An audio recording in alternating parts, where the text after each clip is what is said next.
Olá, então estamos chegando à última parte da aula sobre o sistema circulatório. Hoje nós vamos falar um pouquinho sobre o sistema circulatório linfático. Antes de começarmos a falar sobre esse assunto, eu quero lembrá-los que, juntamente com os links das videoaulas do sistema circulatório, estarão indicados também alguns vídeos curtinhos que mostram animações, que mostram a circulação sanguínea. Então não deixe de assistir também esses vídeos que estarão indicados juntamente com os links da videoaula. Vocês vão compreender um pouquinho melhor todo esse processo de transporte, né, e circulação do sangue. Então, voltando aqui para o sistema linfático. Lembra que nós falamos que o sistema linfático é um sistema paralelo de vasos que está trabalhando em conjunto com o sistema circulatório sanguíneo, mas são dois sistemas conectados. Então, desde o momento lá atrás, evolutivamente, quando nós falamos que surgiu o sistema circulatório sanguíneo fechado, lá já nos anelídeos, nas minhocas, então, já surgiu juntamente com o sistema circulatório sanguíneo fechado um sistema de vasos paralelo, que é o sistema linfático. Então, no sistema circulatório aberto, lá dos artrópodes, dos molluscos, não tem sistema circulatório linfático, apenas nos que tem o sistema circulatório fechado, que é o caso dos anelídeos, dos cefalópodes e dos vertebrados. Então, voltando aqui para o nosso caso, né? Então, o sistema circulatório em humanos. Nós temos três funções básicas aí do sistema linfático. Uma delas é promover o retorno, devolver linfa ao sistema circulatório sanguíneo. Então, lembre que o sangue ele está sendo circulando por dentro de artérias, arteríolas, e quando ele chega lá nos tecidos, onde nós temos os capilares sanguíneos, esses vasos são extremamente finos, com a parede super fininha. Então, como esse sangue flui com pressão dentro do sistema, quando chega nos capilares, uma parte do líquido, do plasma, acaba extravasando, saindo, conseguindo atravessar a parede do capilar, já que é uma parede do tamanho de uma célula, então ele é super fininho, uma parte desse plasma sanguíneo consegue passar, devido à pressão, para os espaços entre as células dos órgãos, dos tecidos, né, o espaço intersticial. Então, nesse momento, nós vamos passar a chamar esse líquido de linfa intersticial, aquele líquido, então, que extravasou dos capilares sanguíneos, nesse ponto aqui. Então, esse papel de retornar, né, essa linfa que está sendo perdido para o sistema circulatório sanguíneo vai acontecer dessa forma. Então, esse líquido que vai se acumulando aqui, ele vai sendo coletado por capilares linfáticos, que surgem, né, como se fossem umas raizinhas entre os capilares sanguíneos. Então, são vários vasinhos que coletam essa linfa, né, que está extravasando ali dos capilares sanguíneos, e por um conjunto de vasos vai depois retornar esse líquido ao sistema circulatório sanguíneo.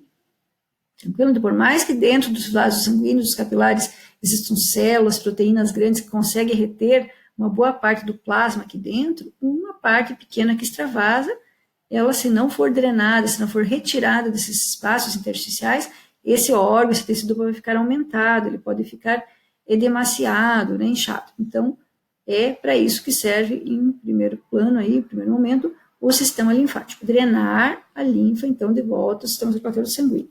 Nós temos outros papéis, né? Se vocês vão lembrar lá do sistema digestório, nós tínhamos falado que o sistema linfático ajuda a transportar os lipídios que foram absorvidos lá na parede intestinal, juntamente com algumas vitaminas. E também nós sabemos, aí, quando a gente pensa em sistema linfático, que ele auxilia na defesa do nosso corpo. Então, vamos falar um pouquinho mais sobre isso. O sistema linfático como um todo, então do que ele é formado? Então, nós já vimos lá entre os tecidos que nós temos aqueles vasos fininhos, são os capilares linfáticos. Esses capilares linfáticos se reúnem formando vasos um pouco maiores, que vão se reunindo e se ligando especialmente a esse ducto principal aqui, que é chamado de ducto torácico, que é o principal vaso aqui do sistema linfático.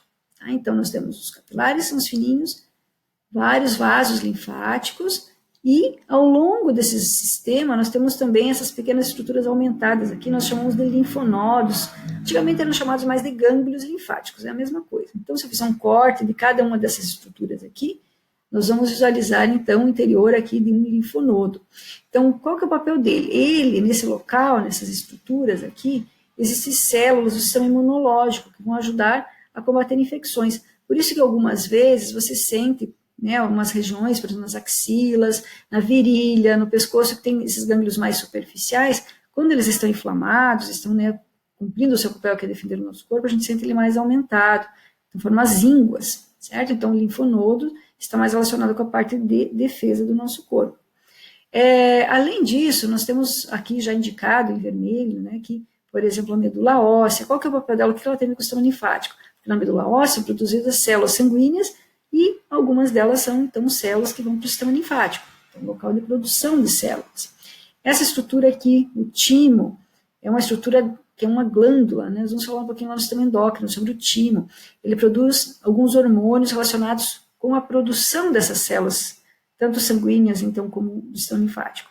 E um órgão que geralmente a gente fala que não serve para nada, que é o nosso apêndice vermiforme, aquela região lá que está entre o intestino delgado e grosso, né, uma estrutura bem pequena, que muitas vezes então ela inflama e precisa ser removida cirurgicamente, é um local que até um tempo atrás não se sabia, mas que interiormente ele também é um tecido, ou tem um tecido linfóide lá dentro, então que ajuda também na questão de defesa, certo? Então se remover não é grave, nós não vamos morrer se não tivermos um apêndice vermiforme, mas quando ele está presente e funcionando direitinho, ele ajuda também na defesa. Nós temos aqui também indicado o baço e as tonsilas palatinas.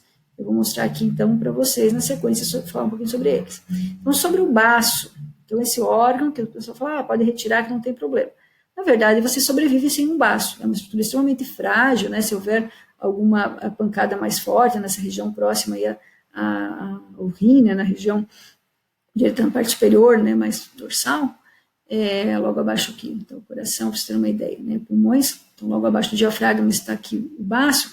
Ele é um órgão, veja aqui os vasos, né? Conectando tanto veia quanto artéria, como outro órgão. É um órgão em que ele tem duas partes, duas polpas, digamos assim. Uma parte que é linfóide, que é a parte branquinha, que vai produzir e armazenar os linfócitos, que são aquelas células de defesa, e ele tem uma parte vermelha, né, um tecido vermelho, que é responsável por destruir células antigas ou defeituosas do sistema circulatório sanguíneo. Então, ele tem esse papel duplo aí. Então, quando as hemácias, lembra que as hemácias são células que não têm núcleo, então, mais ou menos cada 4 meses, elas vão morrendo e vão sendo substituídas, então elas precisam ser destruídas, ou mesmo aquelas que não funcionam, eles vão sendo, então, destruídos dentro do baço. Então, ele serve para isso também. Daí, quando forma o sangue vai fluindo aqui, esses resíduos são jogados para a corrente sanguínea para serem eliminados, né, pelo sistema excretor. Certo? Então, ele vai armazenar e vai, né, liberar para a corrente sanguínea também algumas células de defesa relacionadas então, com o sistema linfático. Aqui mostra direitinho, né, o ducto torácico que eu falei, que é o principal coletor, digamos, de todo esse sistema linfático, é o principal duto aqui. Então, pensando um pouquinho mais nesse sistema linfático, então, além do baço que eu acabei de falar, já tínhamos citado, então, o timo, né, então, o baço aqui. As tonsilas palatinas são essas estruturas que nós temos aqui na região próxima, né, na base da orelha. Então, antigamente nós chamávamos de amígdalas. Então, atualmente, o termo mais apropriado são tonsilas. Então, se você falar, estou com amigdalite, mas né, mais indicado falar, estou com tonsilite. Não é muito comum ainda o termo, mas é isso que serve. Então, elas são células, são órgãos também linfóides que ajudam na defesa do nosso corpo. Já tinha falado do apêndice vermiforme e também, então, aqui do sistema de vasos, linfonodos e medula óssea. Então, tudo isso é o sistema relacionado aqui com a parte do sistema linfático. Aqui mostrando, né, uma subdivisão nessa região aqui, onde está em azul representado o sistema circulatório sanguíneo, vasos, no caso são as veias subclávias, são veias que nós estamos bem aqui embaixo desse osso chamado clavícula, e que vai desembocar imediatamente após coletar aqui a linfa, nesse ponto, esse vaso aqui ele já vai entrar diretamente aqui na veia cava e já chegar ao átrio direito do coração. Tá? Então, é nesse ponto em que a linfa, que é coletada lá nos tecidos, vai ser devolvida aqui para o sistema circulatório sanguíneo. Falando um pouquinho mais dessa parte da drenagem linfática, então, voltando lá para fazer um resumão. Então, lá entre os capilares, aqui as células, e qualquer tecido, então é lá isso que nós vamos visualizar no pulmão, no rim, no fígado, entre as células epidérmicas, enfim, todo o tecido que tiver capilares sanguíneos, entre eles nós temos os capilares linfáticos, estão coletando aquele líquido que está extravasando. Certo? Vai então penetrar nesses vasos, eles vão se juntando e vão seguindo pelos vasos. À medida que eles passam pelos linfonodos, lembrem que então, se tiver alguma substância estranha, algum agente invasor, os linfonodos, esses gânglios todos, essas estruturas todas abauladas aqui, vão então destruindo esses agentes invasores, certo?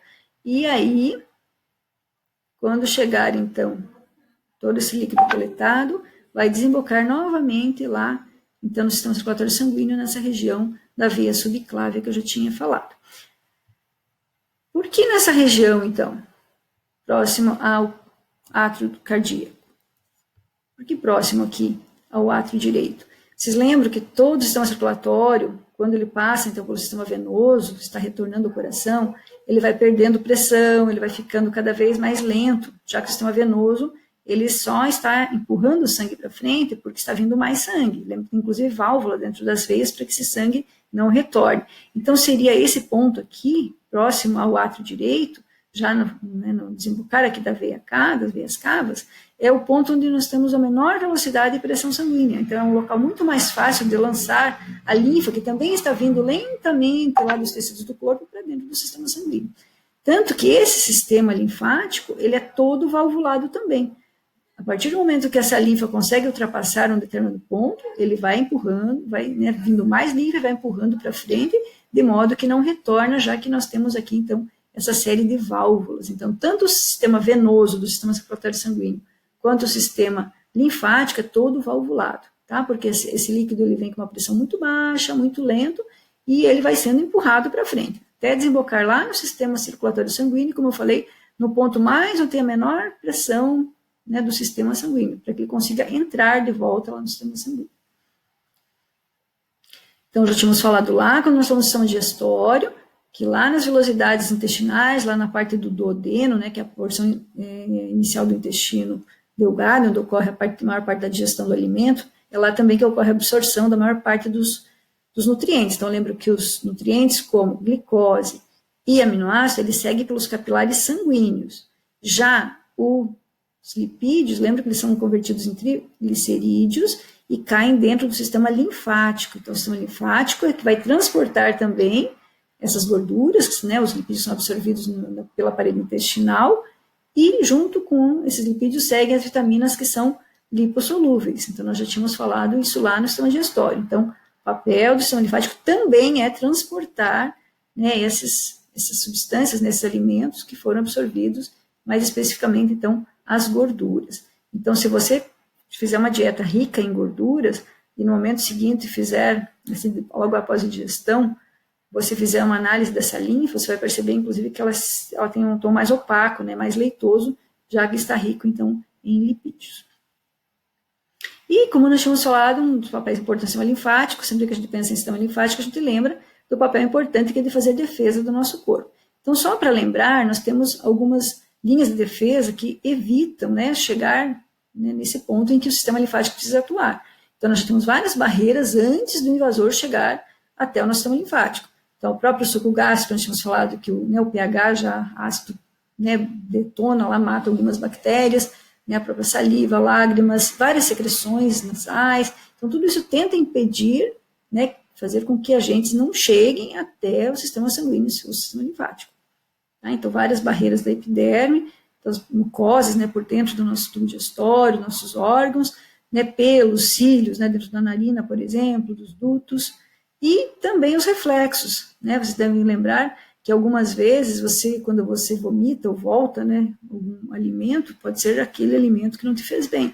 Então, é uma forma também de tentar se livrar, digamos, de algum problema. O espirro, a tosse, que vocês viram, né, quando viram ali o sistema respiratório, são todas formas que seria a primeira linha de defesa, evitar com que esses agentes adentrem o nosso corpo. Caso eles consigam adentrar, aí, no segundo momento, nós temos células que realizam fagocitose. Algumas delas, então, são células que são modificadas, que vêm ali do sistema linfático, especialmente aquelas que transformam-se em macrófagos. Devem lembrar aquelas células que fagocitam, que, né, conseguem capturar agentes estranhos.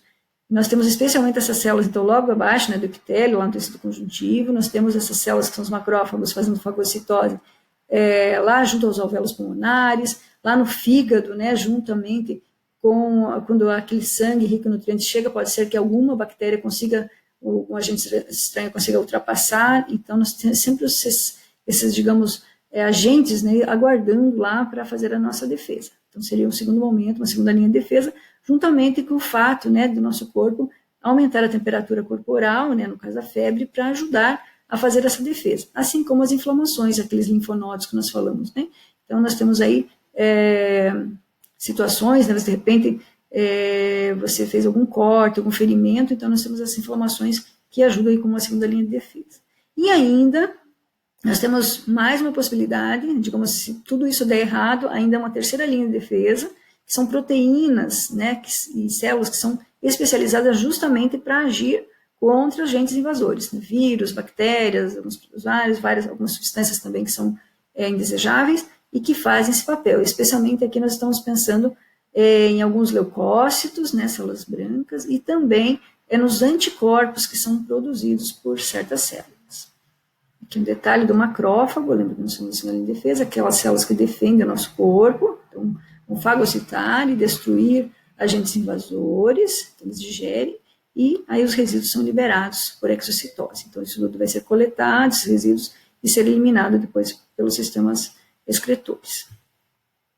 E a terceira linha, que nós tínhamos falado, então são várias células, né, que são as células brancas do sangue, duas delas, né, dois tipos, principalmente os linfócitos T e o B, são mais especificamente os que circulam especialmente pela linfa, e que vão, então, atuar como agentes protetores, defendendo o nosso corpo. Se lembrarem, é nesse tipo de célula, linfócitos T, especificamente T4, que o vírus da AIDS, né, acomete, né, causa danos. Então, é por isso que o nosso corpo fica menos protegido quando tem algum defeito, algum problema com esse tipo de célula.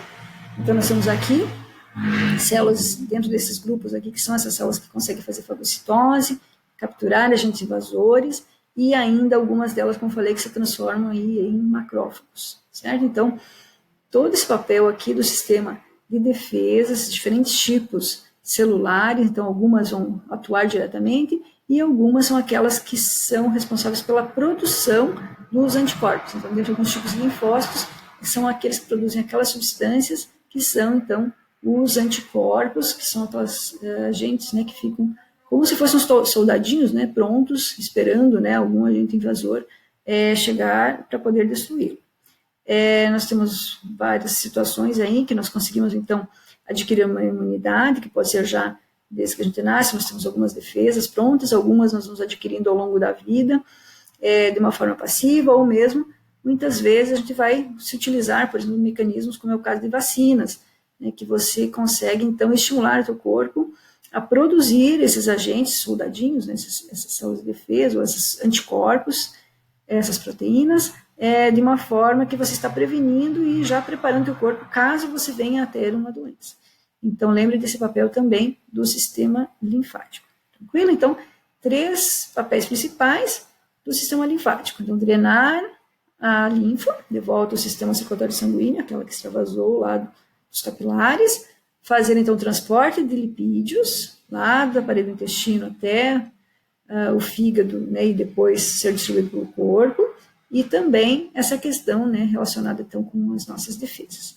Tranquilo, gente? Então, se tiverem qualquer dúvida, não esqueça de escrever para a gente, participar das próximas lives, nós temos também plantão de chat, então, não deixe, né, para o final do trimestre, vão tirando as dúvidas que se tiver, certo? Então, seria isso, até a próxima.